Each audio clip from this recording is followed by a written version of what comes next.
সোমবার মালদার গাজল থানার সামনে আদিবাসী সিঙ্গেল অভিযানের গাজল সংগঠনের পক্ষ থেকে ধর্ণা প্রদর্শন অবস্থান বিক্ষোভ কর্মসূচি পালন করা হলো। এদিন গাজল থানার সামনে হাতে প্লাকার্ড নিয়ে সামিল হয় আদিবাসী সিঙ্গেল অভিযানের কর্মী সমর্থকরা।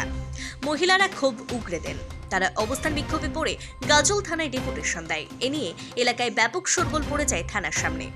সিঙ্গেল অভিযানের সদস্যদের দাবি, সমস্ত আদিবাসী গ্রাম সমাজ সংবিধান গণতন্ত্র লাগু সহ বেশ কয়েকটি দাবি জানান। সদস্যদের তরফ থেকে বলা হয়, আমাদের দাবি না মানা হলে আগামী দিনে বড় আন্দোলন করতে বাধ্য হব।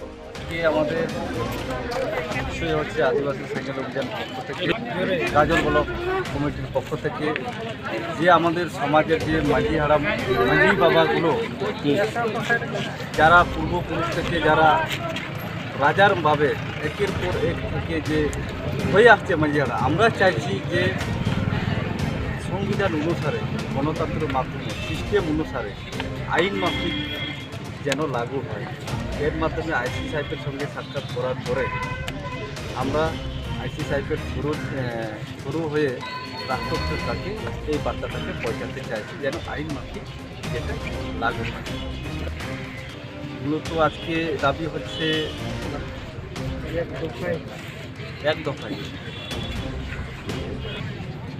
আজকে আমাদেরকে এটাই আশ্বাস দিলেন যে আমি যথাযথ সাহায্য করবো আপনাদেরকে, যে এই বার্তাটাকে মাননীয় রাষ্ট্রপতি দ্রৌপদী মুর্মুর কাছে পৌঁছানো।